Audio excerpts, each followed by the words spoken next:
The Rollei 35AF. Retro on the outside, bit rough on the inside.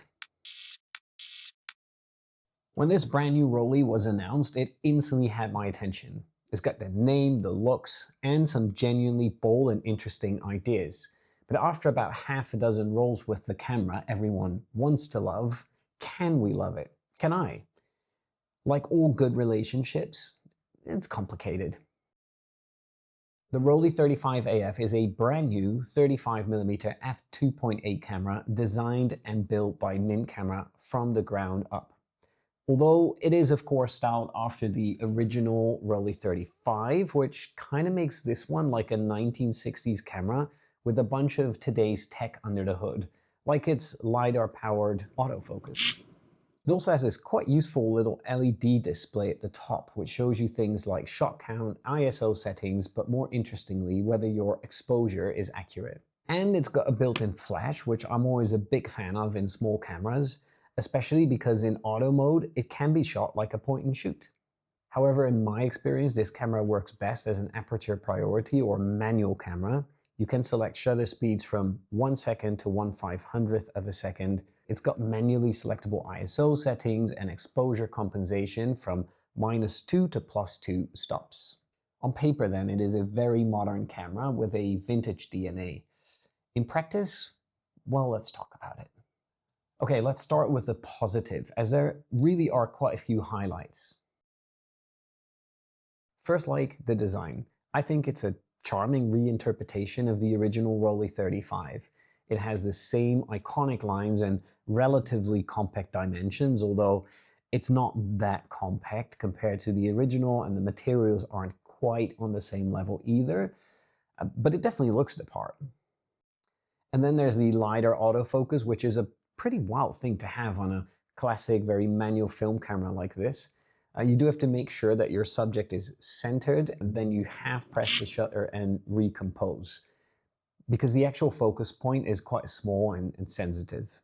The LED display is multifunctional and able to display shot count, ISO settings, self-timer, flash settings, exposure compensation, and it has this clever little exposure circle, which is very useful once you get the hang of it. It tells you how many stops you're under or overexposing. Each little part of the circle is 1 stop. The Rollei can produce good photos.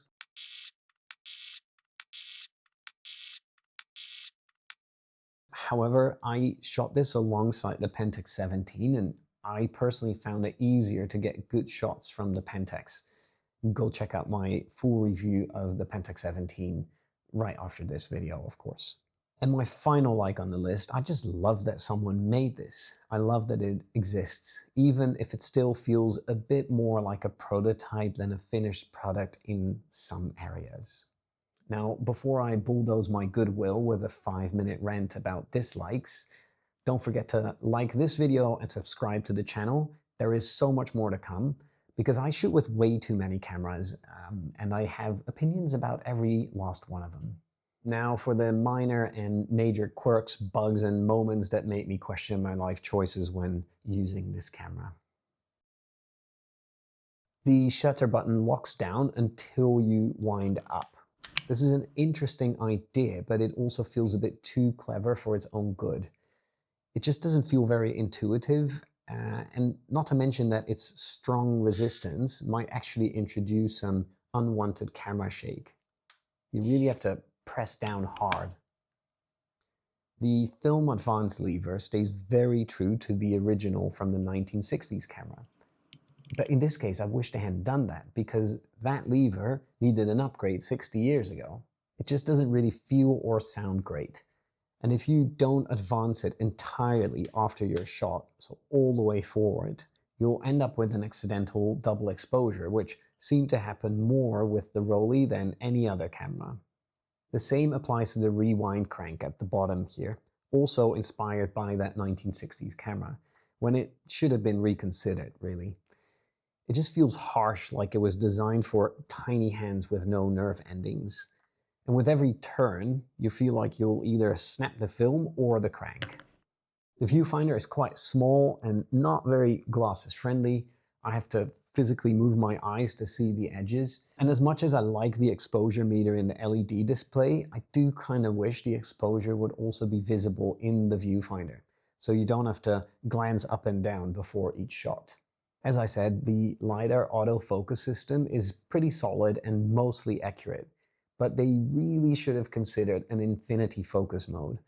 Shooting through windows, especially slightly crusty ones, it's not really an option, so you really need to be able to override the autofocus. Honestly, I think it's a bit of a strange omission for a camera that aims to be a very manual shooting experience. Film loading on this camera is not only a faff, it's also a proper leap of faith, as there's no real feedback to let you know whether you've loaded the film properly. I often found myself wondering halfway through a roll whether I'd done it correctly, and it does indeed look like I need a bit more practice, as the majority of my rolls ended prematurely, sometimes after just 30 or 32 shots.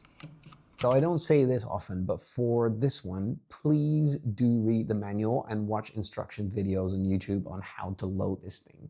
And finally, in auto mode, there is no warning for slow shutter speeds, so the camera thinks it's doing great, but your photos are in fact a blurry mess.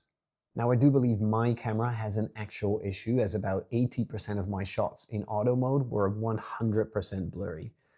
But regardless, a slow shutter speed warning, it would have saved me a lot of ruined shots.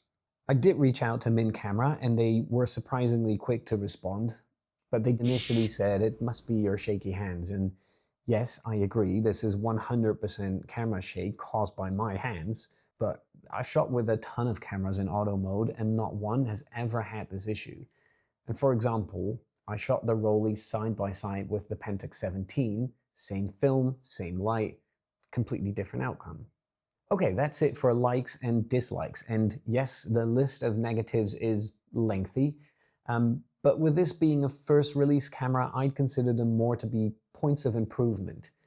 Anyway, perhaps the price might soften the blow a bit. No, it will not. If this were 500-600 euros or US dollars, I'd be more forgiving, but I paid 849 euros in Germany.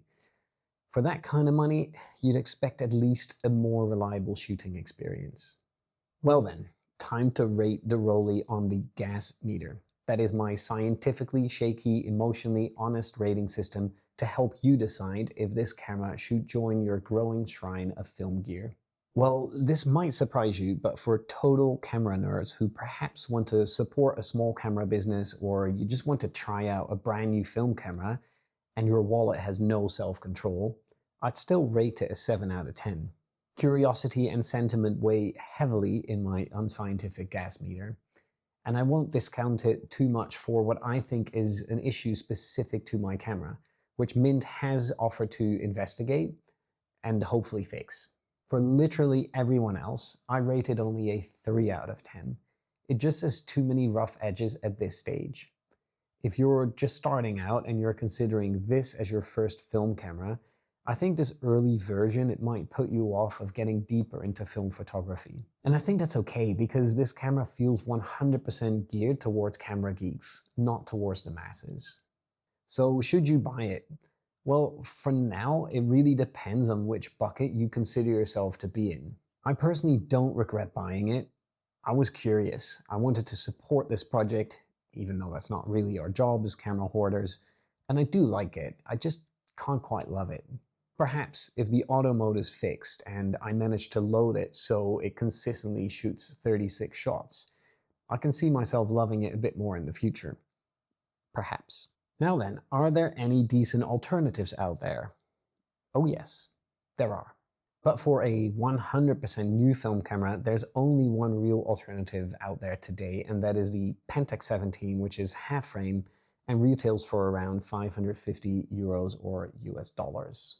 If you're looking for a high-end compact with at least some manual controls, this confusingly named Rollei 35 AFM, or better known as the Fujifilm Class or Klasse, is a very good option. Some other alternatives that are way more manual but kind of similar in spirit are the Leica CL from the 1970s or the original, the Rollei 35.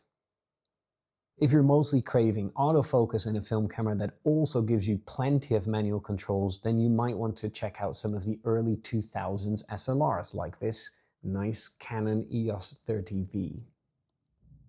However, don't expect to be returning any of the older ones back to the manufacturers when they go wrong, and they probably will. That's the benefit of, buying brand new film cameras. Alright, if you enjoyed this review, don't forget to like and subscribe. Got your own thoughts about this little camera, or even some film loading tips, drop them in the comments below. And finally, if you'd like to see a modern film camera that did instantly click for me, watch my full review of the, you guessed it, Pentax 17, linked right here on your screen somewhere.